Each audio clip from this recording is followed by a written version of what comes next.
Olá, professores, tudo bem com vocês? Me escutam bem? Sim? Ótimo.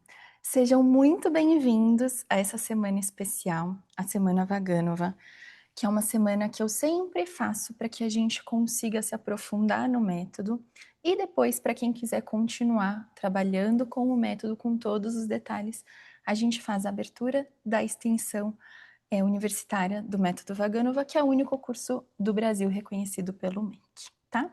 E é onde a gente apresenta o método para a realidade brasileira, para a nossa realidade de escola particular, que não seleciona alunos, que tem aulas 2 vezes por semana, de 1 hora, enfim, tudo isso. Sim? Então vamos lá começar essa semana especial. Hoje a aula a gente vai falar sobre a evolução do método, as peculiaridades que ele tem e a gente vai comparar ele com outras metodologias, tá? Mas para a gente falar sobre isso, a gente tem que falar também sobre a criação dele, como que ele foi criado. Então, eu sempre começo a Semana Vaganova falando um pouquinho dessa criação, tá bom? Deixa eu compartilhar minha tela. Vocês conseguem ver?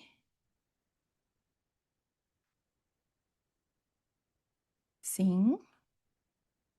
Bom, deixa eu tentar colocar o chat. Se vocês tiverem qualquer dúvida, vocês podem colocar aqui no chat. O Júlio também vai estar aqui, da nossa equipe. Se vocês tiverem qualquer problema, vocês podem falar com ele, tá bom? Então, deixa eu ir lá. Vamos começar então. Como que foi criado, né, o método Vaganova? A Vaganova publicou o método em 1934, tá? Mas antes disso, Vaganova foi aluna da escola do Mairinsky, né? Nessa época se chamava Escola Imperial, né? Hoje tem o nome Vaganova School. Quando ela se formou, ela entrou no teatro, tá? No Teatro Mairinsky, se formou e já foi contratada. Mas a vida dela no teatro não foi fácil, tá? Quando ela entrou no teatro, por mais que ela tenha sido uma bailarina que foi super bem na escola, no teatro ela entrou na última fila do corpo de baile como a última bailarina e ela demorou anos a conseguir espaço dentro do teatro. E ela entendeu que ela demorou tudo isso porque a técnica dela não tinha sido bem desenvolvida. Ela sentia a necessidade de ter tido um melhor treinamento que ela não teve, né? E aí isso sempre deixou ela assim com a pulga atrás da orelha e fez ela ser uma bailarina muito minuciosa, sempre correndo atrás de melhorar a técnica dela, tá? A Vaganova depois, ela se aposenta em 1917 e essa data é muito importante, eu quero que vocês memorizem essa data aí, tá? E aí, né, ela começa a dar aula, mas ainda não no Teatro Mariinsky, ela começa a dar aula numa outra escola, mas ela já começa a desenvolver o método dela, tá? Devagarzinho ela já vai testando esse método dela. Em 1917, que é aquele ano importante, eclode a Revolução Russa, né? A Revolução Socialista. Então cai os antigos czares e entra um novo regime na Rússia, tá? E aí por que foi importante? Porque nessa época a Rússia só dava muito valor para os estrangeiros. E como eu falei, a Vaganova não estava dando aula lá na escola do Mariinsky. Só que os grandes professores, os grandes mestres, fugiram da Rússia e começou a abrir espaço para Vaganova. Então, em 1920, a escola busca ela para começar a dar aula. E conforme os professores vão indo embora, ela começa a ter mais e mais aulas, tá? E aí, lá dentro da escola, ela começa a desenvolver esse método e já aplicar esse método, até que em 1925 ela forma a primeira bailarina, que é a Marina Semionova, a primeira bailarina formada pelo método Vaganova.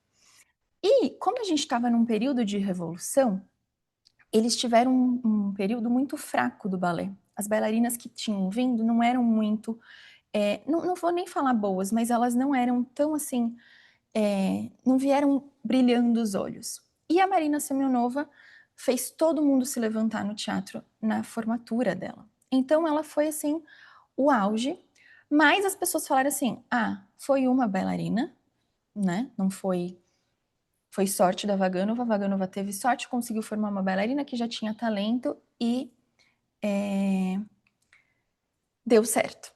Aí a Vaganova falou: não, Vou mostrar para eles que não, que eu vou formar outras bailarinas. E aí, em 1926, ela forma a Olga Jordan, 1928, a Galina Ulanova, e aí eles começam a notar, peraí, tem alguma coisa aqui diferente nesse método da Vaganova, tá? E aí, o que tem de diferente no método do Vaganova, né?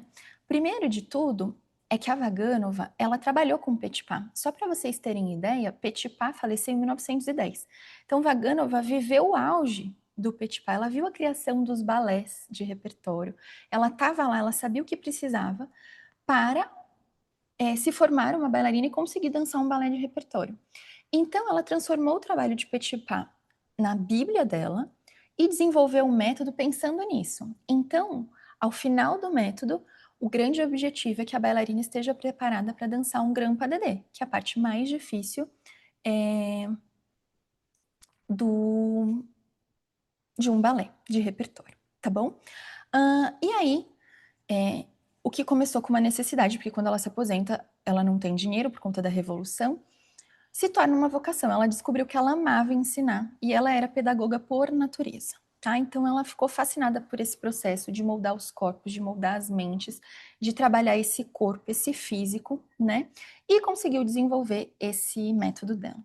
E aí, aqui eu sempre gosto de falar, é muito importante a gente entender esse recorte histórico de onde o método foi criado, porque a gente acredita muito que o método Vaganov é só para aquele físico específico russo que a gente vê nos vídeos que não tem peito, não tem bunda, que são super magras, longilíneas e altas. Mas nessa época as bailarinas não eram assim.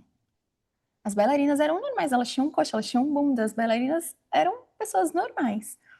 E a Vaganova, ela criou esse método e ele virou uma defesa nacionalista do regime. Então o que acontece? O regime entendeu que o balé era bom para cuidar das massas, para desenvolver e para fazer a propaganda do regime para as massas. Então, como o regime socialista é um regime que era para dar tudo para o povo tinha o poder, como que ela poderia criar um método que não fosse para o povo, que não fosse para todo mundo, que fosse selecionado para algumas pessoas? Então aí a gente entende que a Vaganova criou o método dela realmente para todo mundo, tá? E aí ela fez um estudo biomecânico de cada movimento para desenvolver um programa que contempla todas as fases de ensino, todo o desenvolvimento da musculatura, o fortalecimento da musculatura, para o aluno sair do nível 0 e chegar no nível avançado, independente do físico, tá? Inclusive, a Krasovskaya, que é uma historiadora que dançou com a Vaganova, escreve no livro dela que a Vaganova preferia trabalhar com alunos que não tinham o melhor físico, mas que eram muito esforçados, do que com os alunos que eram mais preguiçosos e tinham um físico maravilhoso. Então, eu sempre gosto de falar isso, tá? E aí, em 1934, como eu falei, ela publica o livro, que é o Fundamentos da Dança Clássica, e aí é como se fosse um novo tratado de balé da Rússia, é esse livro aqui, tá? E aí, o que eu sempre gosto de falar? Quando a gente abria as inscrições para a extensão universitária, os 7 primeiros inscritos ganham o livro, tá? Então eu mando para casa de vocês o livro da Vaganova, que eu falo que é a Bíblia do método, e ainda vão ganhar mais um jogo de 6 CDs de balé, para aula de balé da Delma Nicolassi. Enfim, mas voltando para o livro. Ela publica esse livro, e aí o regime fala agora o método vai ser esse, e isso começa a ser aplicado em todas as escolas de balé da União Soviética. Então Vaganova vai para Perm, vai para Moscou, vai para vários lugares para levar esse novo método, e esse livro é divulgado. E nesse mesmo ano também é criado o departamento, né, de professores de pedagogia dentro da escola, do teatro lá, e começam a ser formados os professores dentro do método. Então isso foi um momento muito importante. E aí é por isso também que eu gosto sempre de frisar que se você for pegar todas as pessoas que foram da União Soviética, todas aplicam o método Vaganova. E isso não acontece no Brasil, na Europa, nos Estados Unidos. Por quê? Porque a gente vive num regime diferente, né? Então aqui a gente pode escolher o regime que a gente quer. Nessa época era um regime autoritário, eles não podiam escolher, todos tinham que seguir o método Vaganova, tá? E aí, nesse método, ela pega tudo que ela teve de influência dos italianos e dos franceses para criar. O que é importante, tá? Antes da Vaganova, só para a gente entender, como que ela aprendeu o balé, o que era o balé na Rússia? Era muito parecido com o que é no Brasil. Cada professor passava adiante o que aprendeu naquele método, se soubesse o método. Na Rússia tinham muitos italianos, muitos franceses, eram os que dominavam, e aí cada um dava o seu método, mas não existia, por exemplo, na escola, um programa de ensino. Um, uma folha que diz assim, ó, no primeiro ano você vai ensinar isso, isso, isso, isso e isso. E é isso que a Vaganova fez. Ela criou esse programa de ensino, ela pegou tudo que eles tinham, tudo que ela tinha aprendido, sistematizou e fez um programa explicando ano a ano o que o bailarino tem que aprender, o que ele vai desenvolver e como um movimento vai levar ao outro. Tá? Então, ela fez a decomposição do movimento, que todos os movimentos do programa vão fazer parte da composição final do movimento, tá? De um movimento mais avançado, tá? E o método Vaganova, ele foi feito para que eles dançassem com o corpo inteiro, de uma maneira muito expressiva. Então, a gente sempre vai ter o trabalho dos braços, da cabeça e das pernas de uma forma muito harmônica, mas isso tudo é construído dentro do método, tá? Ela também colocou muito a força, a flexibilidade e a resistência, e aí eu vou explicar mais um pouquinho quando a gente comparar os métodos. E aí, ela também esclareceu as terminologias confusas, então ela meio que fez uma nova terminologia, usando o que a gente tinha do método francês e do método italiano, para ficar mais claro, porque eles ficavam confusos, né? E nessa época, os bailarinos faziam assim, os italianos são considerados virtuosos, então eles iam na aula dos italianos para ficar virtuosos. Depois eles iam na aula dos franceses, porque os franceses eram considerados mais suaves, mais delicados. Então eles iam nessa aula para pegar essa delicadeza. Misturavam tudo e tinham o que eles chamavam de método. E aí a Vaganova sistematizou isso tudo, tá? Mais uma coisa importante, a Vaganova enfatizou a estabilidade do aplomb e os port de bras, que é a coordenação do braço junto com os movimentos do... Tá? E aí, vamos comparar os métodos. Eu vou começar comparando os italianos e os franceses com a Vaganova, porque foi a partir disso que ela fez o método, tá? E aí depois a gente vai ver um pouquinho mais a diferença entre outros métodos que existem atualmente, tá? Porque os outros métodos são depois. Então, nos italianos, o que a gente tinha? Eles eram muito angulosos, eles eram tensos e eles transferiam os por debras sem o allonger. Então, o movimento, deixa eu até mostrar aqui um pouquinho mais longe, por exemplo, o braço de uma segunda, ele descia sem muita expressividade, tá? Os franceses eram ao contrário, eles eram super suaves, super graciosos, mas ao mesmo tempo ficavam muito decorativos. Então as coisas eram too much, sabe? E eles usavam muito a frouxidão das poses. Então, um braço, por exemplo, no allongé, ao invés de ter essa energia, ele era um pouco caído. Então, ele sempre tinha essa sensação de frouxidão mesmo, tá? O que a Vaganova fez?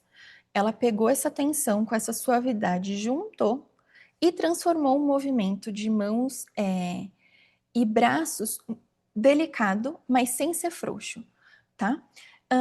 E aí ela elaborou as linhas fluidas. Então tudo no Vaganova tem que ser muito fluido e tem que ter uma linha natural mais arredondada, tá? Então, por exemplo, deixa eu até parar de compartilhar. Quando a gente vai fazer uma preparatória, os italianos fariam uma coisa mais esticada, os franceses mais dobrado. A Vaganova chega num meio caminho, tá? Ou uma segunda, os italianos mais esticados, os franceses mais delicadinhos, a Vaganova com um pouco mais de energia. Mesma coisa os allongés. Os italianos quase não usam, os franceses são muito quebrados, então ela põe um pouco mais de energia. Então ela junta um pouquinho de cada um para chegar nesse meio termo, né? Que foi muito importante. Sim. Dúvidas até aí, gente? Eu falo muito, hein? Não? Certeza? Então tá bom. Vou ir continuando. Deixa eu voltar a compartilhar. Muito bem. Aí, ela também colocou uma outra coisa que foi muito importante, que é a inclinação da parte superior das costas. Os italianos, eles tinham uma coisa muito boa, que era o aplombe. O aplombe, que é essa postura do corpo, ele dá uma força para o movimento.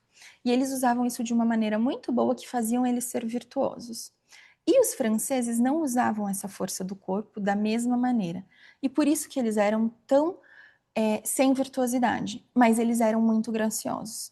Então a Vaganova pegou esse aplombe dos italianos, mas ela acrescentou as inclinações, deixando esse aplombe flexível.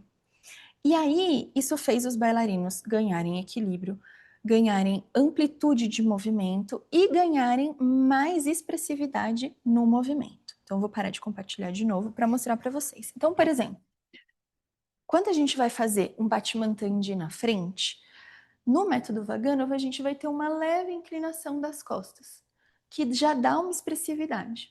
E a partir dessa inclinação, se eu quiser subir a minha perna, eu vou ter mais amplitude. Agora, se eu manter minhas costas retas, percebem que minha perna não passa desse caminho do 90 graus? Então, a partir dessas inclinações, a Vaganova conseguiu uma amplitude muito grande de movimento. Então, quando a gente vê as bailarinas hoje, que logicamente são muito flexíveis, mas têm as pernas muito altas, a gente precisa entender que não é só o trabalho de pernas. É o trabalho da inclinação, desse aplombe que é flexível, que faz com que a amplitude de pernas fique cada vez maior, certo? E aí, como eu falei, os italianos têm muita virtuosidade, muita. Eles que inventaram os 32 fouettes, eles fizeram muitos saltos, muitos giros, tinham uma boa dinâmica, né, de giros, e ao mesmo tempo os franceses eram sem virtuosidade.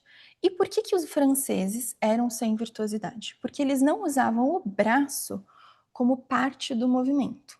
Então, como eles eram muito delicados, o braço não aproveitava e não ajudava, não dava energia para o movimento. Só que lembra que os italianos eram angulosos, eles eram tensos. Então esse braço também não ajudava, porque quando o braço fica tenso, ele trava o movimento, ele limita. Então a Vaganova trabalha a forma de usar o braço como uma característica fundamental do método.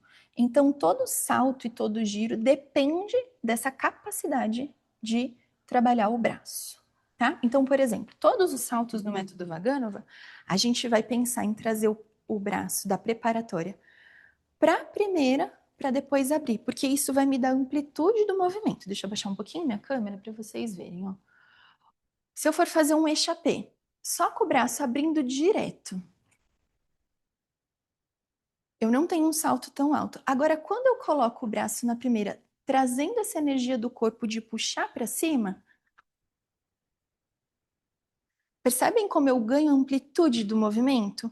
Então, todos os saltos da Vaganova, a gente vai ter esse movimento de puxar o corpo para cima para abrir, com aquele aplombe super ativado, ok?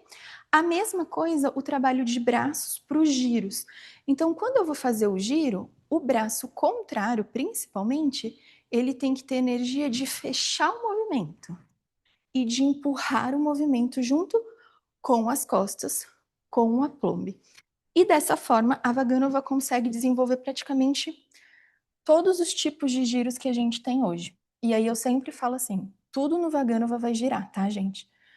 Do Batman Tandi em diante, tudo gira. Então a gente vai ter não só as piruetas, os grandes tours, a gente vai ter Tandi en tournant, GT en tournant, que mais? Rondé en tournant, Fondé en tournant. Todos os movimentos possíveis que a gente vai ter no método Vaganova vão girar. A Nayara perguntou se vai ficar gravada. Vai ficar gravada, tá? E depois, se vocês quiserem, eu mando o PDF para vocês guardarem e terem essa informação. Todas as informações, ok? Depois, outro detalhe muito importante, vou mostrar para vocês aqui, compartilhar a tela de novo. Agora já ficar nesse vai e volta, tá? Compartilha, não compartilha.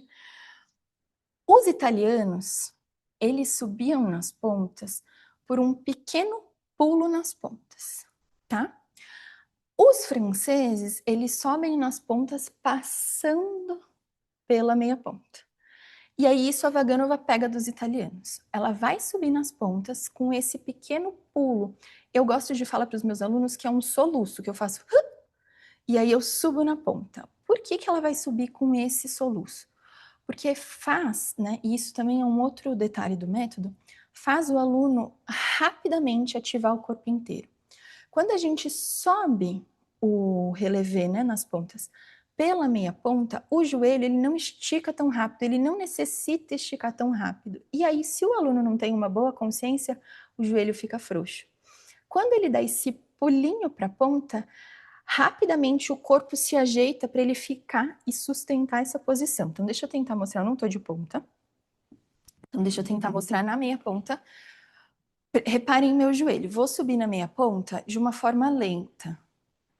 O meu joelho, minha perna, ele não está extremamente forte. Agora, quando eu faço um pulo, naturalmente, ó, a perna se estica muito rápido. Então, isso força com que o aluno não fique preguiçoso. E aí, esse é um outro ponto que a Vaganova traz para o método. Ela está sempre buscando o movimento sendo feito de uma forma energética. O que significa isso, Estê? O movimento não pode ser feito pela inércia, entendeu? O movimento tem que ser feito porque o aluno está pensando, está ativo e está querendo fazer aquele movimento. Então, tudo que possa deixar o aluno relaxado, ela tira. Tá? Então, isso é muito importante. A gente nunca vai trabalhar com o relaxamento do aluno, tá? E aí, com tudo isso, os russos consideravam os italianos pouco expressivos. Eles sentiam que eles eram muito virtuosos, mas sem muito conteúdo, sem muita expressividade. Só que eles achavam que os franceses, eles eram suaves, eram graciosos, mas eles eram excessivamente refinados, tá?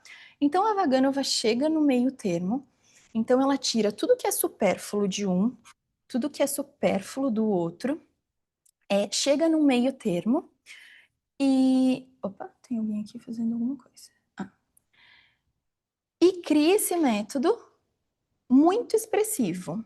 E aí, ela sente que os franceses, como eles são muito refinados, eles se mexem um pouco menos.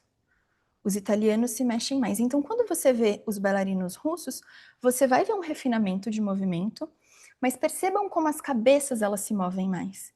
Então, tem esse movimento da cabeça sempre muito maior. Você sempre vai ver uma cabeça que faz um acento, sabe? Numa finalização e pum.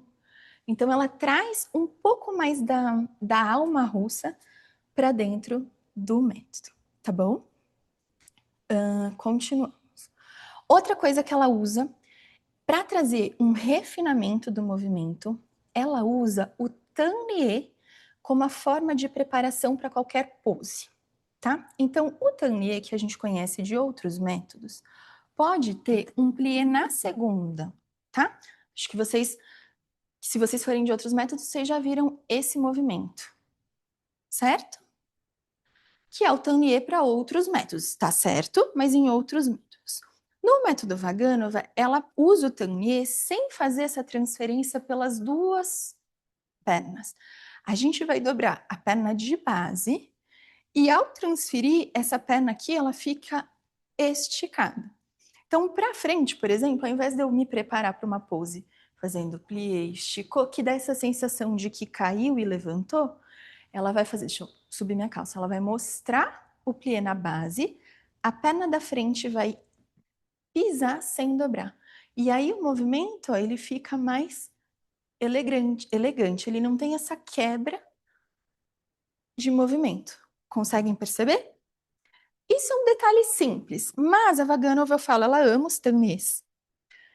E aí, ela cria todos os tipos de tablier. Por quê? Porque lembra que eu falei, vai ser a transição de todos os tipos de pose? Então, o que a gente chama de piquês em outros métodos, que para Vaganova é o pas de T, ele acontece por essa transferência do tablier. A Raquel perguntou, esse seria o tablier do método Vaganova?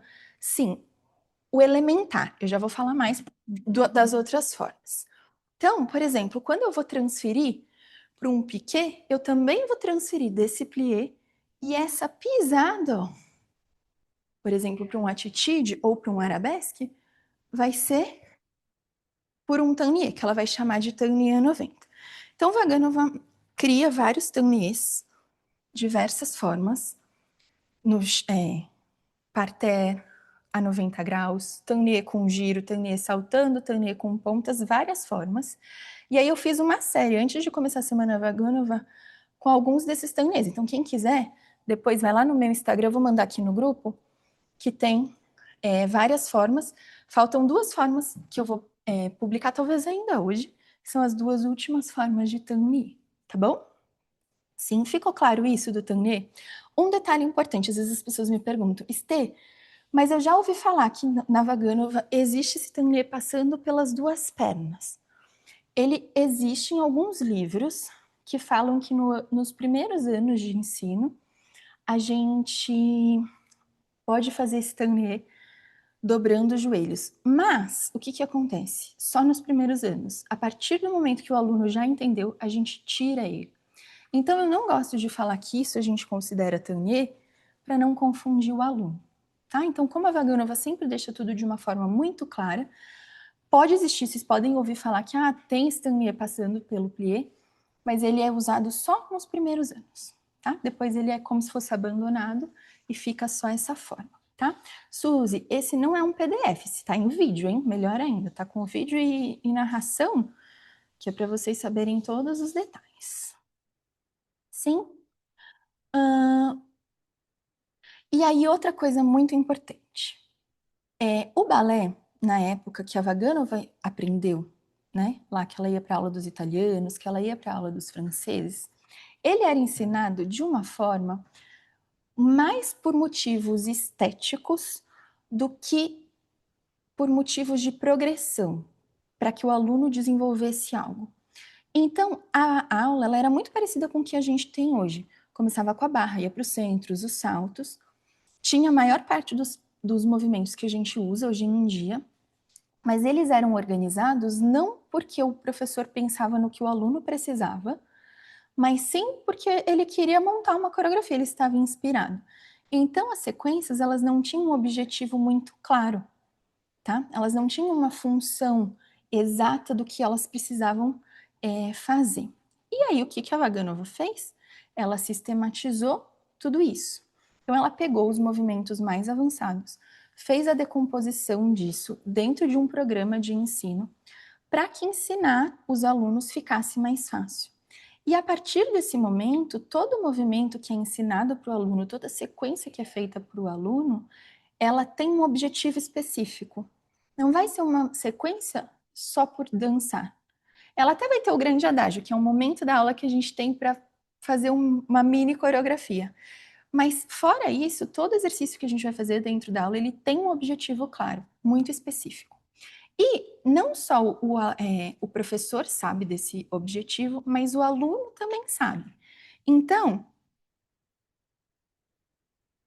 a Vaganova pede para que os alunos saibam e consigam explicar qual é a dinâmica, o sentido, o objetivo, o porquê daquele movimento, para que o aluno não faça pela inércia, novamente. Então, a gente nunca vai poder ensinar no método Vaganova para que o aluno apenas copie e reproduza. Ele sempre tem que fazer um movimento de forma muito pensante. E isso tudo é desenvolvido dentro das sequências. E aí eu sempre gosto de relembrar. Lá na extensão universitária, a Marília tá aí, né? Que também já fez a extensão.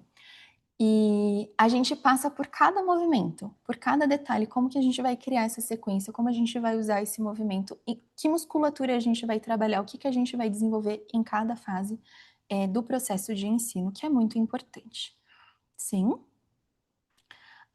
E um último ponto que é muito importante, a metodologia ela é muito simples e ela é sempre muito clara. Então, a Vaganova preza sempre pela correção muito específica, a gente não fica filosofando muito. Então, eu vou falar assim: olha, o seu ombro direito precisa baixar, o seu braço esquerdo precisa estar mais esticado. Então, a gente sempre vai dar correções e instruções para os alunos muito claras, sem ficar filosofando muito, tá? E aí, eu quero que vocês façam agora comigo, né? Para a gente entender o aplombe, lembram que eu falei que o aplombe é uma das coisas mais importantes do método? O aplombe, ele vai ser a postura que vai trazer o nosso equilíbrio para a dança. E como eu falei, o aplombe, ele é flexível, ele é forte, mas ele não é rígido, tá? Ele é dançante. Então, eu vou querer que vocês levantem comigo para vocês sentirem aí. Então, bora lá, todo mundo. Deixa eu até colocar aqui na galeria para ver vocês. Isso. A gente vai levantar, tá? Não precisa abrir o pé super andeor, mas deixa ele numa primeira mais livre, ok? E a gente vai pensar nesse aplombe de baixo para cima, tá? Então a gente vai começar pelo quadril. Eu quero que vocês pensem em ativar os glúteos, tentando aproximar um glúteo do outro aqui, ó, indo um na direção do outro. E ao mesmo tempo, essa parte de cima do quadril, esses ossinhos aqui, a gente vai puxar para cima. Então a gente vai ter esse movimento de empurrar o bumbum para baixo, ativando os glúteos e puxando essa parte do quadril para cima. Sim? Vocês sentiram que já tem uma pressão aqui embaixo. A gente vai chegar no abdômen. E aí a gente sempre fala assim para o aluno: prende o abdômen, prende o abdômen. E o aluno entende que prender o abdômen é fazer isso, ó. E aí vocês percebem que aqui na minha lombar eu crio quase que uma corcunda. Então, ao invés da gente pensar em prender o abdômen, eu quero que vocês pensem que o abdômen vai subir para dentro da costela. Então, a gente vai puxar o abdômen para cima. Sim? E aí a costela ela fecha para segurar esse abdômen. Então, pensa que a costela fechou e segurou o abdômen. E lá embaixo está tudo ativo. O bumbum está ativo, o quadril puxou para cima, junto com o abdômen, fechou a costela. Só que aí elas puxam o abdômen, né? E o ombro vai junto. O ombro não pode ir junto, tá? Relaxa o ombro, puxa o ombro para baixo, tudo para cima. Isso. E nos ombros, cuidado que alguns alunos eles tendem a juntar o ombro atrás. Não sei se vocês conseguem ver que cria um vinco aqui atrás. Pensem que o ombro ele vai abrir. Imagina que a minha mão são as escápulas. Pensa nela para baixo e abrindo. Deixa eu ver se de costas vocês conseguem ver, ó. Para baixo e abre. Não deixa juntar. Conseguem perceber, ó? Sim? Então, ativou tudo, sentiu a força? Agora, a cabeça, ela tem que ter uma postura um pouco nobre e natural, um pouquinho o queixo mais acima. E agora, a partir disso, a gente tem que conseguir mexer esse corpo para frente, para trás, para um lado, para o outro. E essa forma de mexer, eu não quero que vocês pensem nessa região lombar, disso e disso. Eu quero que vocês pensem pelas escápulas. Imagina que a gente está usando um top. Sabe onde termina o top? Exatamente onde termina o top eu vou inclinar. Para trás ou para frente. Sim? E essa é a flexibilidade que a gente tem. Então, por exemplo, eu vou fazer um port de bras, usei a flexibilidade. Eu volto, mas eu não relaxo meu aplombe. Eu volto e meu aplombe tem que estar ativado. Ok? E eu sempre falo assim: esse é o segredo para a gente conseguir fazer qualquer movimento. Quando o aplombe está ativo corretamente, a gente chega nessa postura. A gente consegue realizar todos os movimentos que são os mais difíceis. Quando a aplombe relaxa, elas não conseguem. Deixa eu mostrar aqui uma coisa. Por exemplo, eu vou fazer um Batman Tandi. Primeiro, sem ativação do aplombe. Percebam como aqui parece que está pesado. E eu consigo até me mexer, mas percebe que parece que está travado o movimento? Agora eu vou ativar o aplombe. Eu quero ver como vocês vejam como eu cresço. Ó, ativei o aplombe. E aqui, ó, a perna fica mais livre para o movimento. E se eu quiser subir, ela vai mais. Se eu tiver com ele relaxado, a perna não passa dessa postura. Ó. Ela não sobe mais que isso. Porque isso aqui não está ativado. Então, esse aplombe é o ponto principal do método. Inclusive, a gente fala assim: antes de fazer qualquer correção, de esticar o pé, de braços, a gente vai primeiro corrigir o aplombe. Porque normalmente O erro do aluno está nessa postura. Quando ele corrige essa postura, o resto às vezes se corrige. Lógico que em alguns momentos não, a gente vai ter que corrigir o resto. Mas quase 90% das vezes o erro está no aplombe. Ou eles estão com as costas para trás, ou eles estão com as costas para frente, ou eles estão com as costas rígidas, ou o quadril está relaxado, tá? E aí um outro detalhe importante, pensem sempre, sabe essa parte aqui do colã? Ou da calcinha, enfim? Pensem sempre em puxar isso para cima, para que essa parte aqui, ó, entre o abdômen e a perna esteja reto. Ele não pode ter um vinco, conseguem ver? Para dentro. Quando elas entendem esse movimento que ativa esse encaixe, elas também vão ter mais potência de andeor. E aí, quando vocês verem qualquer bailarina do Vaganova extremamente andeor, é porque ela tem esse encaixe muito bem. Além de, lógico, todos os detalhes que a gente vai desenvolver durante os exercícios para ganhar cada vez mais esse andeor. Pode falar, Gustavo.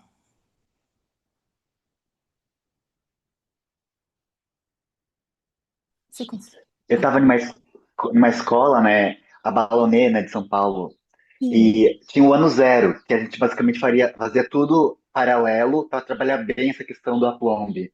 Me ajudou bastante. Ai, que bom, Gustavo, é isso aí. E deu para sentir? Ajudou?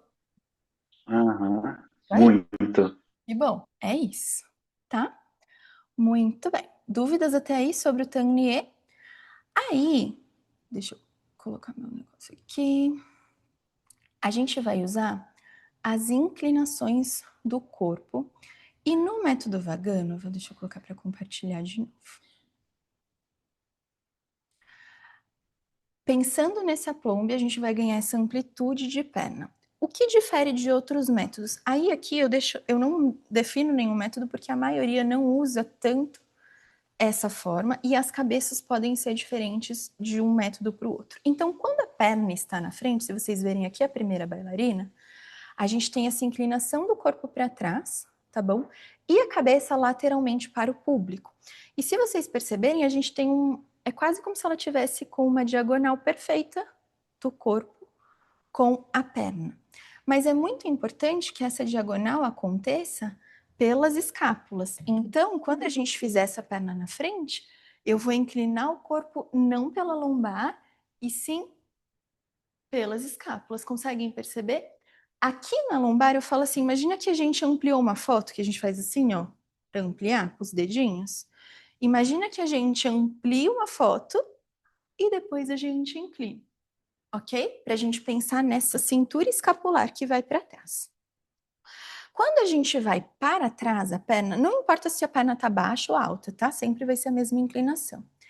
A gente vai ter essa inclinação agora do corpo para frente. Mas diferente de quando a gente inclina para trás, que a gente faz uma curva, para frente a gente fica um pouco mais reto. Eu não vou fazer uma curva porque senão a gente vai ficar corcunda. Então, ao invés de fazer curvado, a gente leva um pouquinho as costas. E essa inclinação me permite que a perna suba mais depois. Então, a gente fala sempre assim no método Vaganova. Para a perna subir, eu preciso dar espaço para que ela suba. Então, se eu ficar aqui reta, sem a inclinação, o máximo que eu consigo subir minha perna é isso. Agora, quando eu coloco um pouco da inclinação, eu dou um pouco de espaço para a minha perna sobe mais. Conseguem perceber? Sim, mas isso não significa que eu vou soltar as minhas costas. Eu não estou fazendo isso. Eu estou com essa pressão nas costas de segurar, porque o aplombo está ativo, mas eu dou espaço para o movimento, ok? E quando a perna estiver ao lado, na barra, a minha cabeça sempre vai ser um face. Tá? A gente não vai ter esse trabalho de, por exemplo, olhar para a barra, que existe em outros métodos, ok?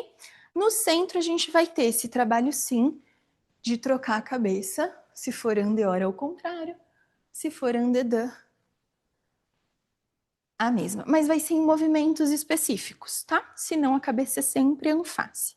Quando que eu vou ter essa cabeça que olha para a barra? Só nos écartés. Então, se eu tiver no écarté derrière, a minha barra está aqui, né? Imagina que esse braço de segunda é o que está apoiando na barra, então eu vou olhar para a barra. Sim, mas de novo eu vou ter uma inclinação. Pensando em crescer, e sair só por cima da costela.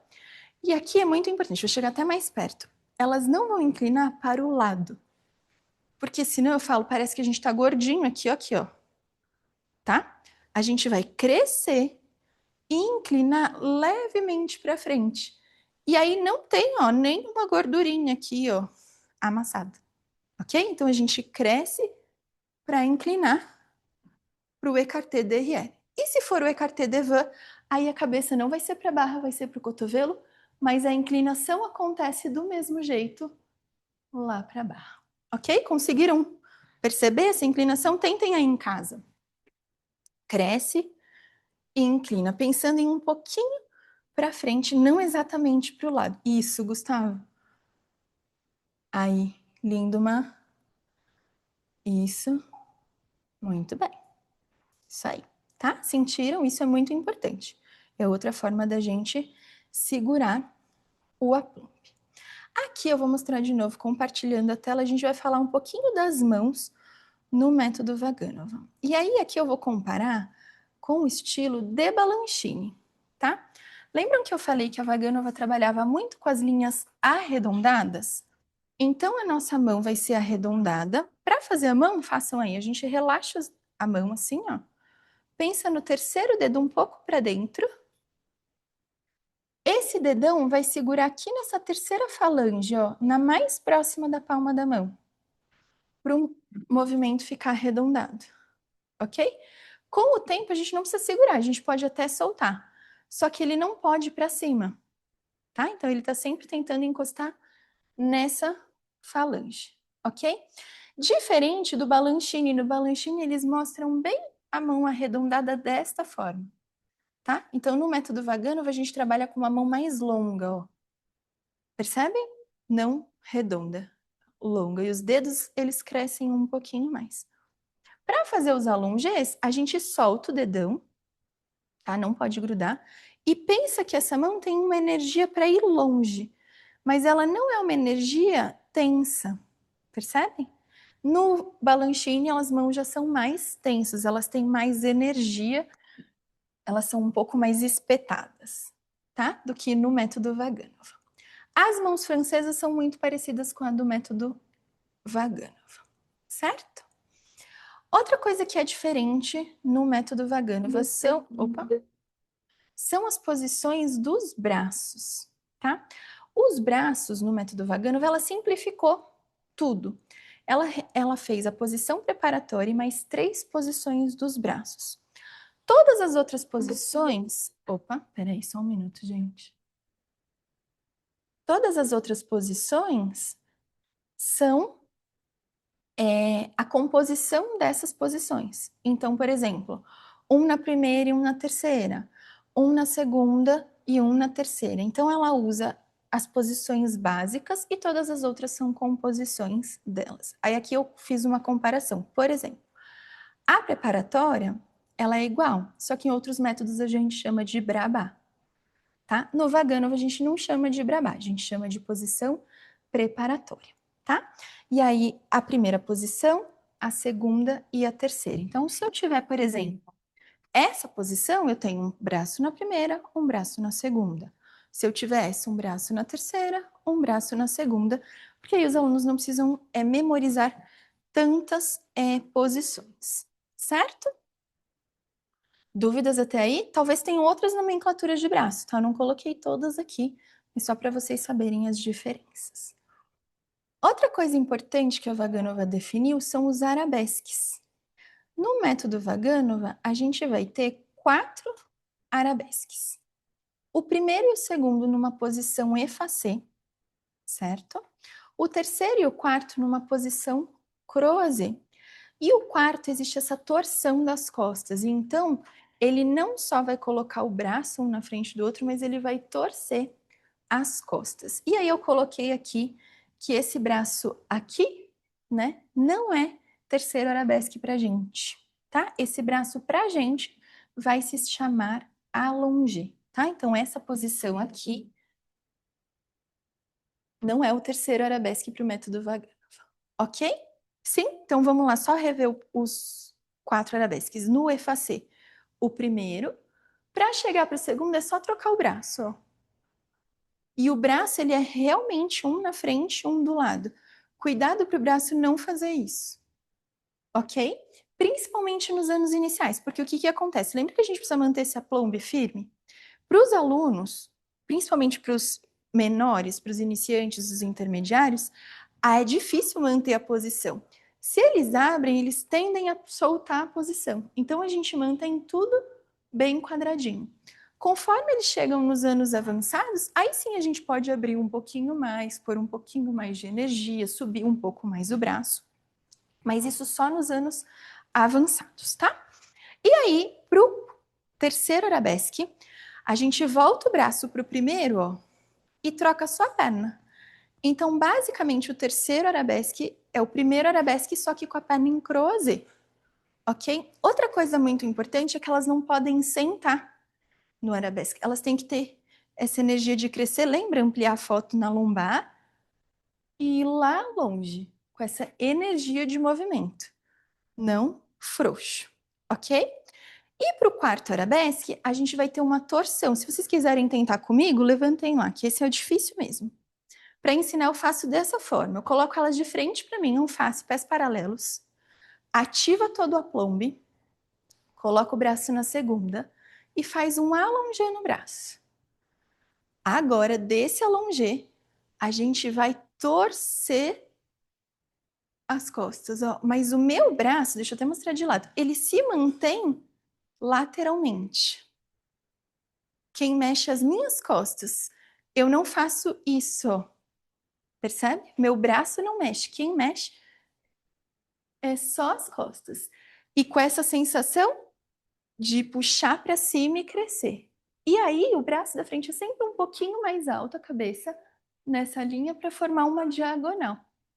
Certo? E aí, quando eu estou na posição croisé, eu tenho o quarto arabesque. Mas pensando sempre que a torção é na parte de cima. Conseguiram perceber?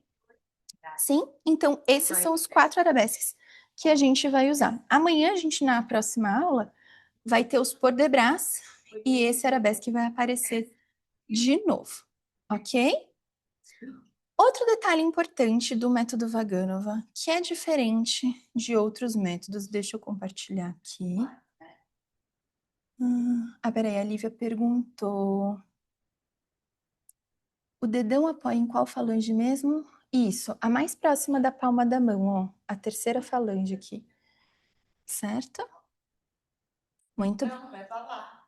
Falou, eu abri e não fiz o que eu pedi. Agora, o sur le coup de pied. Uma coisa bem importante do método, talvez um pouco controversa, opa, é os frappés, tá? No método Vaganova, a gente vai ter 3 sur le coup de pied. E eles vão ser muito importantes, cada um tem um uso muito especial. O sur le coup de pied de van é o sur le coup de pied abraçado, ok?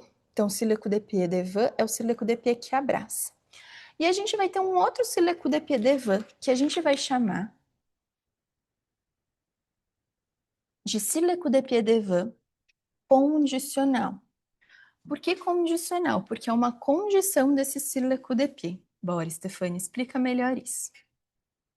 O sur le coup de pied abraçado, ele vai ser usado para todos os movimentos em que minha perna de base está esticada. Então, se eu for fazer um frappé, um petit bâtiment, o meu sur le coup de pied vai ser abraçado, ok? Agora, deixa eu mostrar para vocês. Se eu fizer um plié, concordam que eu não consigo ficar abraçado? O pé fica estranho? O pé fica periquito? Então, como essa condição a gente vai ter o plié, não dá para abraçar, a gente vai ter o sur le coup de pied devant condicional, que é esse que a gente chama de devant em outros métodos, tá? Então, esse é o sur le coup de pied devant condicional. E vai ser usado nos movimentos que tem perna de base no plié. Então, se eu tiver um fondue, que eu tenho a base, perna de base no plié, sur le coup de pied condicional. Se eu tiver um frappé, que a perna de base é esticada, sur le coup de pied abraçado. E o terceiro sur le coup de pied é o derrière, que é aqui, e ele sempre vai ser o mesmo, não importa se é esticado ou se é dobrado. O que difere isso de outros métodos, por exemplo? No cubano, não sei em outros, tá? Mas no cubano, quando a gente dobra, a gente põe só o dedão. E no Vaganova, a gente esconde o calcanhar. A gente não pode mostrar esse calcanhar. Então, ele é bem cruzado mesmo, não importa se ele é dobrado ou se ele é esticado. Essa parte do tornozelo encosta nessa parte do tornozelo. Ok? Sim, ficou claro? Isso do sileco de pies. E o nosso frappé nunca vai ser em flex. Tá? Nunca vai ser em flex. Nosso frappé sempre vai ser com o sileco de pied abraçado e atrás, o devant e o derrière. E nunca vai ter o movimento do pé em flex. Este mais eu vi num vídeo do método Vaganova, do exame de 2025 que eles fizeram com o pé em flex. Aí é um outro papo que a gente precisa de horas para falar. Eu fiz até alguns vídeos explicando sobre isso, de um novo processo que está acontecendo na escola, mas vocês desconsiderem isso, tá? Nos livros da Vaganova, tudo que está escrito é o que eu estou falando aqui. Sim? Dúvidas até aí? Muito bem. Aí, eu quero falar um pouquinho da evolução do método para vocês. Eu vou até compartilhar aqui a tela para vocês verem. Primeiro, assim, que eu gosto de falar é que a Vaganova, ela era muito conservadora, mas ela era muito inteligente e ela sempre reavaliava o que ela estava tendo, as necessidades que ela tinha, o momento que ela estava vivendo. E aí ela mesma fala que o método Vaganova é um método vivo. E que as pessoas que conheceram ela quando ela iniciou, quando ela escreveu o primeiro livro do Fundamentos da Dança Clássica, e as pessoas que conheceram ela anos depois viram a diferença dela e do método junto, logicamente, porque a gente está sempre em evolução, tá? Então, tudo que ela via que era bom ao seu redor, ela vai incorporando, né, no método. Tanto que o livro dela, Fundamentos da Dança Clássica, ele, se eu não me engano, ele existe até a 4ª edição, tá? Eu tenho aqui a 3ª edição, que ela é traduzida para o português, que é o que vocês vão receber quando se inscreverem lá na extensão, tá? Então, já tem coisas que ela muda. E aí eu coloco aqui uma foto para vocês dos retirés, tá? O que acontecia? Na época da Vaganova, quando ela criou o método, quando ela publicou o vídeo, o retiré dela não era esse retiré que a gente usa aqui no joelho. O retiré, ele era no meio da batata, tá? Hoje a gente chama ele de retiré a 45 graus, ou retiré sur le coup de pied. Apesar do nome sur le coup de pied, ele é no meio da batata, tá? E um outro detalhe importante é que vocês talvez já tenham visto, talvez não, em vídeos muito antigos, a gente vê as bailarinas fazendo chené, mesmo de ponta, na meia ponta, muito rápido. Tá? Então, antigamente se fazia assim, porque eles usavam muito a dinâmica do giro para girar. E aí, isso aqui está escrito num livro da Krasovskaya, tá? Que ela falou com que ela reúne vários alunos da Vaganova nesse livro, né, com vários relatos. E aí, nesse livro tem um relato sobre o momento em que ela traz esse retiré lá para o joelho, tá? E aí ela também nomeia esse retiré como tire-bouchon, tá? E aí, o que aconteceu que ela mudou isso? Teve uma bailarina húngara que se chamava Nora Krasótica, que foi para a Rússia fazer aula com a Vaganova. A Vaganova pouco saía da Rússia, tá? E a Nora, durante a aula da Vaganova, ela trouxe esse retiré alto, ela fez todas as piruetas com o retiré alto. E o chené ela fez na ponta. Ela não fez o chené na meia ponta, como todas as outras alunas da Vaganova estavam fazendo. E aí, a Krasovskaya fala até no livro assim, nesse momento, a Vaganova poderia ter usado da autoridade dela e falado assim, Nora, abaixa o seu retiré e eu quero o chené na meia ponta.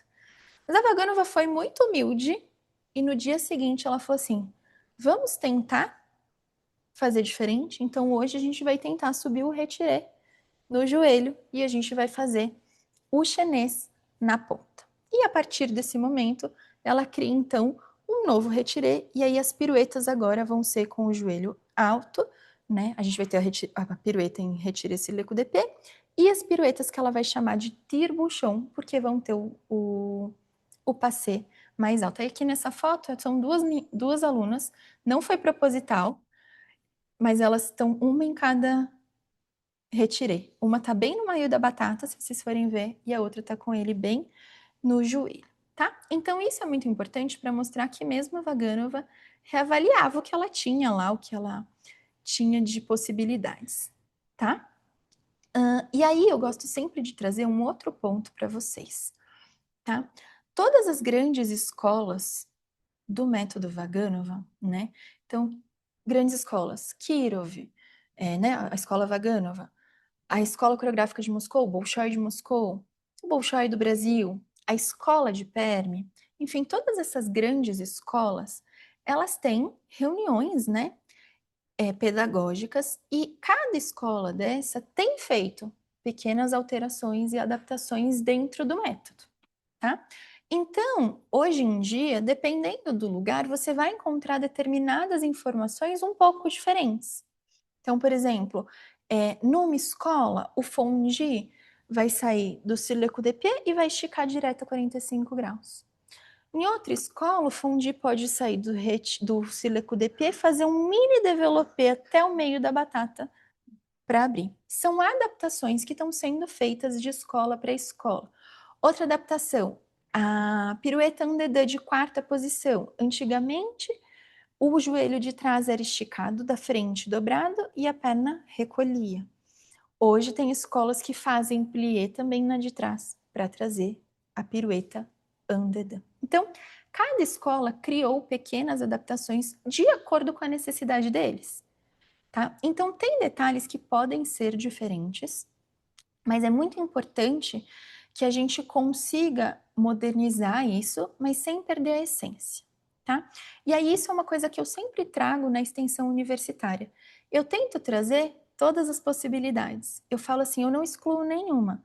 Porque se você pensar assim, ó, os bailarinos que estudaram com a Vaganova, eles aprenderam o método mais fiel, que foi o direto da Vaganova, certo?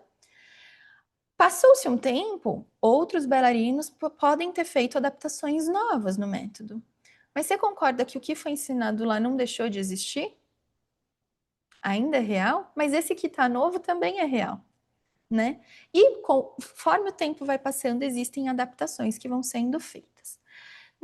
Desta forma, eu sempre falo o seguinte: como nós vivemos numa realidade paralela, que a gente não seleciona os alunos, que nossos alunos fazem 2 vezes por semana, que a gente tem aluno que está lá só porque a mãe quer, que a gente tem aluno que quer muito e tem aluno que não quer, que está com preguiça.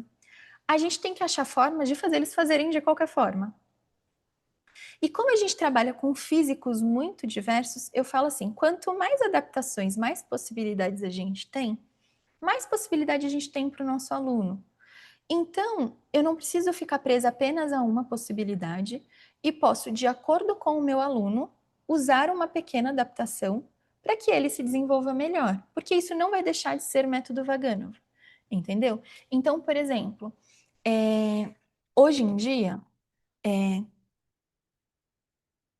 o tire-bouchon, que antes era embaixo do joelho, tem escolas que já trazem acima do joelho. Então, agora a gente já tem 3 posições, né? O meio da batata, o joelho e acima do joelho. E aí, o que eu faço aqui? Por exemplo, eu testei aqui na minha escola e as alunas que são muito altas, com as pernas muito longas, elas giram melhor realmente se o passe estiver acima do joelho. E as bailarinas que têm a perna mais curta, elas não conseguem pôr o passe lá em cima do joelho. Então, o que eu faço? Para as que vão girar melhor com o passe acima do joelho, elas vão fazer acima do joelho. E as outras que não conseguem chegar, vão fazer com o passe lá naquele lugar. Então, é muito importante a gente saber, né, o que tem, o que não tem para a gente adaptar. Mas tudo isso sem perder a essência. Então, esse eu acho que vai ser sempre um grande paradoxo de como a gente vai evoluir sem perder a essência do método Vaganov.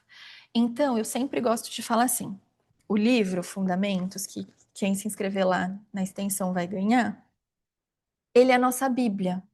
Então, sempre que eu tenho uma dúvida, eu volto nele e falo o que a Vaganova falou. Então, a gente tem o que a Vaganova falou e as adaptações, que podem ou não ser usadas de acordo com o que vocês tiverem de aluno de material na aula de vocês. E esse é um outro ponto importante, porque a Vaganova também trabalhava de acordo com o material humano que ela tinha. Então, por isso que ela teve muito êxito. Dependendo do aluno, ela adaptava o que ela tinha para aquele aluno. E ela, ao mesmo tempo que ela conseguia deixar uma turma homogênea, ela não deixava o aluno perder a sua característica individual. Então, até nos livros fala assim, a Marina Semionova para a Olga Yordan, que foram as duas que se formaram primeiro, uma num ano, outra no outro, elas eram completamente diferentes. De físico, de personalidade, e as duas conseguiram ser primeiras bailarinas, porque a Vaganova conseguia extrair delas o melhor que elas tinham. Então, ela conseguia pegar o que elas tinham de diferencial e pôr para fora. Então, por isso que o método ele é tão rico, ele é tão completo e ele consegue fazer com que todos os bailarinos cheguem num nível avançado, tá? E num nível profissional, se assim eles quiserem. Sim? Dúvidas até aí? Não? Então é isso por hoje. Eu espero que vocês tenham aproveitado, tá? Amanhã a gente tem aula de novo. Amanhã a gente vai falar sobre os por debras do método Vaganova, tá? E na sexta a gente vai ter uma aula que é sobre os rondejams e como que a gente vai usar as progressões deles dentro da sequência. Então vão ser duas aulas bem especiais, tá? Eu espero vocês. Vamos tirar uma foto para a gente guardar esse momento. Teve gente que ficou de fora, tá? Porque a reunião só cabe em 100 pessoas. Quem tá aqui até o fim, muito obrigado por estar aqui. Fiquem lá porque a gente tem várias telas, tá? Então sorri aí e fica até eu terminar a foto, hein? Posso? Uma. Vai, sorriam lá.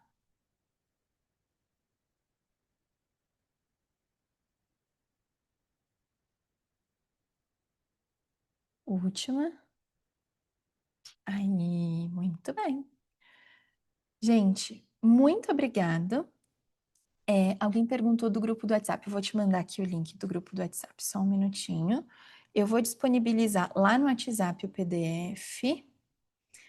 E. Cadê? E depois eu vou disponibilizar para vocês a gravação da aula, se quem quiser assistir. Ele vai ficar provavelmente por 1, 2 semanas, depois eu tiro do ar, tá bom? Então assistam quem quiser, revejam tudo. E se vocês tiverem dúvida, podem me perguntar.